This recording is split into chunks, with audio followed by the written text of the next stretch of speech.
Ministerios Cristianos Casa presenta Ministerio de Sanidad y Libertad en Cristo, bajo la conducción de la licenciada Ligia de Lexáenz, orientadora familiar y matrimonial. Bienvenidos.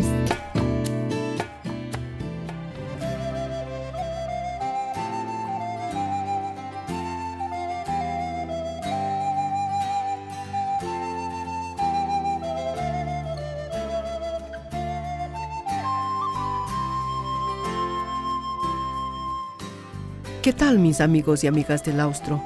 Soy Ligia de Lexáenz, orientadora familiar y matrimonial, quien les da la más cordial bienvenida a una audición más de su programa Ministerio de Sanidad y Libertad en Cristo. Seguimos con la serie El abuso sexual.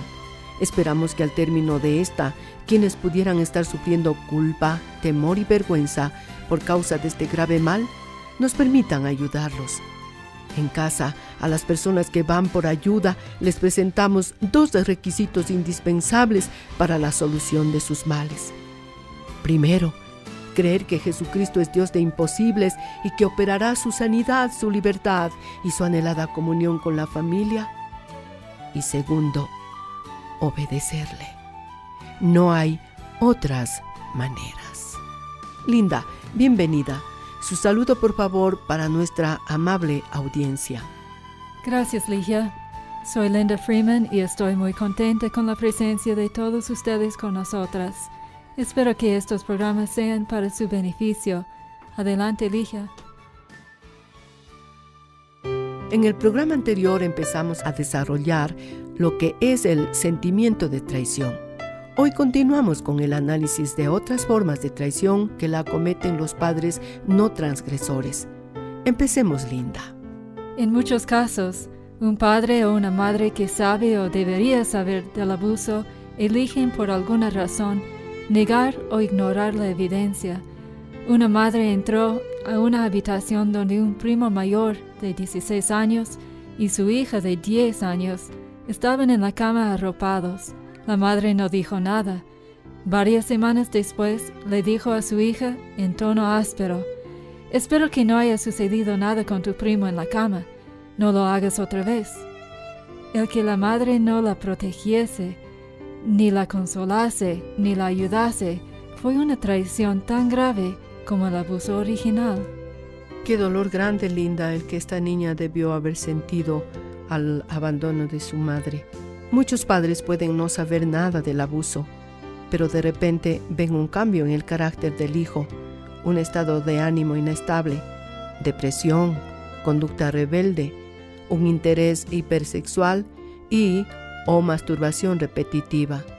El no amar lo suficiente como para hacer caso a las señales de que hay un problema es una falta significativa de protección. Una traición como esa afecta a las víctimas al menos de dos maneras. Llegan a aborrecer el deseo de intimidad que les dio Dios y se vuelven sospechosas de cualquiera que les ofrezcan amor. Un hombre que fue víctima de abuso sexual cuando era niño a manos de su pastor dijo: «Si no hubiese tenido tanta sed de amor, nunca hubiese sido tan vulnerable». Culpó a su propia necesidad y a su sed de amor más que al que le hizo daño. Esto es común. Las víctimas de abuso ven su anhelo de cariño como egoísmo o debilidad. Como resultado, tienden a reprimir su deseo legítimo de ternura y compasión y en lugar de ello buscan más relaciones que sean mecánica y emocionalmente desprendidas. Muchas víctimas de abuso en realidad se sienten más cómodas en relaciones en las que los anhelos que les dio Dios se ignoran o se deshonran. Un segundo efecto de la tradición es que a las víctimas de abuso sexual les resulta difícil confiar en otras personas. La víctima de abuso a menudo ve a los demás con cierto grado de sospecha. Puede que al principio no sea lógico, pero es más probable que la víctima sospeche más de los que son bondadosos, amables y amorosos que de los que son liberales, explotadores y egoístas. La tragedia de muchas mujeres que han sufrido abuso sexual es que el temor a la intimidad se intensifica en presencia de una persona digna de confianza y disminuye con una persona que no está dispuesta a ofrecer verdadero amor. Sé de una mujer que se sentía atraída hacia hombres que eran reservados y seductores. Una vez salió con un hombre que era amable y atento y lo encontró aburrido. Lo que ella consideraba aburrido era, en realidad, fidelidad, y lo que veía como emocionante era una falta de interés en el amor. Y una persona en quien sabes que no puedes confiar nunca decepcionará tu corazón, como alguien que provoque un verdadero deseo. Un verdadero amigo da la impresión de ser más peligroso que un abusador, y por tanto será visto con mayor sospecha. Obviamente, la persona víctima de abuso lucha a diario con la confianza y la duda. El sentimiento de confusión. El daño que produce la sensación de impotencia y la traición hace que la persona se sienta terriblemente mal. Otro de los estragos es el sentimiento de confusión. El daño que produce la sensación de impotencia y la traición hace que la persona se sienta terriblemente mal. Causa dudas respecto a la fortaleza de uno para lidiar con el mundo y causa desprecio al deseo de amar. Crea confusión acerca de la confianza. Si esos fuesen los únicos daños, sería suficiente, pero hay más. El abuso sexual llega más lejos en la herida que hacia el corazón. Causa un violento torrente de confusión y vergüenza respecto a la sexualidad propia. La razón de este daño es compleja. Está arraigada en el hecho de que el contacto sexual o la interacción despierta en el cuerpo y en el alma tanta excitación como placer, incluso si ocurre en un contexto explotador y perverso. Este es un punto importante. Los acontecimientos sexuales abusivos pueden haber producido placer sexual a la víctima. Con el tiempo, eso crea una violenta confusión de sentimientos. Por un lado, la excitación da una buena sensación y es la única intimidad disponible. Por otro, era dolorosa y degradante. El aborrecimiento que se siente por haber sido usado no concuerda con los sentimientos de placer, el gozo de que lo busquen a uno y la sed de ser amado. El increíble torrente de emociones conflictivas es más de lo que cualquier niño o adolescente puede soportar. Ellos no pueden entender esas emociones de la misma manera en que las entiende un adulto, y quizá ni un adulto muchas veces por el cruel impacto de la violación.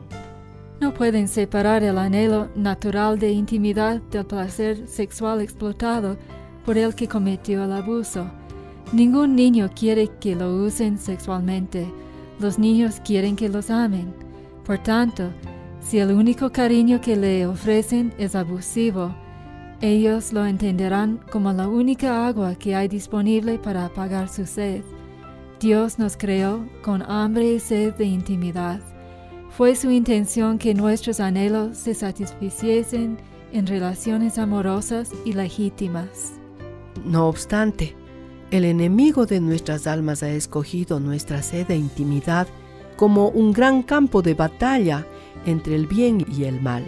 Dios quiso que los sentimientos, los pensamientos y la actividad sexual fuesen placenteros y contribuyesen a construir la intimidad en una relación matrimonial en la que hay un verdadero compromiso. Satanás comprende el potencial de lo que Dios ha diseñado y el abuso sexual es uno de sus principales medios para destruirlo. El abuso sexual crea en la mente de la víctima un vínculo trágico y perverso entre el sexo, la intimidad y la vergüenza. Para muchos hombres y mujeres que han sido víctimas de abuso, el placer sexual equivale a amor. No es raro que los niños descubran que el dolor y la tensión se pueden aliviar con el mismo estímulo manual de sus genitales que el iniciado por el que cometió el abuso.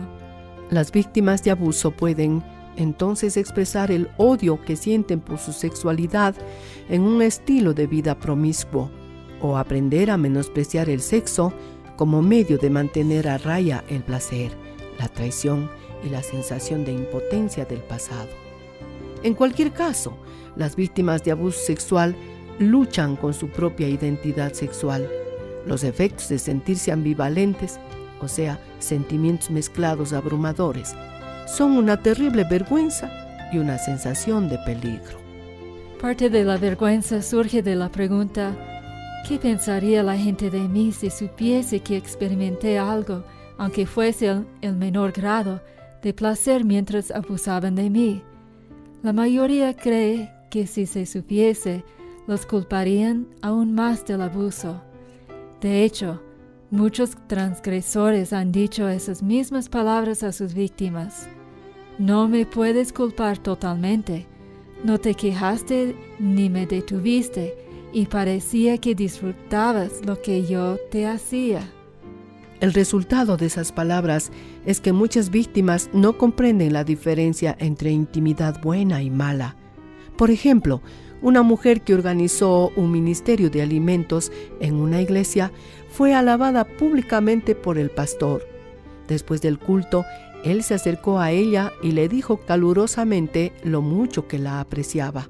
La mujer se comportó de una manera ceremoniosa y atenta al responderle, pero después se sintió mezquina y tenía miedo. La inundaron imágenes y sensaciones sexuales. Trató de detener sus pensamientos, pero se sintió abrumada. La única manera en que pudo parar fue masturbándose. ¡Qué pena, Linda! Sí, Ligia, de veras es una pena y es muy común. A esta mujer la consumieron sensaciones de autodesprecio, culpa y confusión. Su cura para aquella tormenta interior fue castigarse con 1 hora de lectura bíblica y limpiar la casa frenéticamente. Se consideraba peligrosa cuando estaba en presencia de un hombre amable. Su solución fue no acercarse demasiado a ninguno, nunca, y cuando sentía deseo sexual, se alejaba todo cuanto le era posible y lo más rápido que pudiera, y se ocultaba detrás de su rígida religiosidad. El resultado fue seguridad, entre comillas, pero se quedó con una protección insensible y vacía que disminuía su pasión por Dios y por los demás. Si usted es una de las víctimas de abuso sexual y está sufriendo calladamente porque no sabe cómo buscar ayuda para su conflicto, por favor le rogamos que acepte nuestro deseo de caminar a su lado en el proceso de su sanidad interior. Dios conoce su dolor y este es el momento de darse la oportunidad para que Él le sane y libere de esa cárcel terrible de culpa, vergüenza y desconfianza. En Ministerios Cristianos Casa le ofrecemos nuestra ayuda. Toda orientación familiar es gratuita y está basada en principios bíblicos con apoyo de la psicología.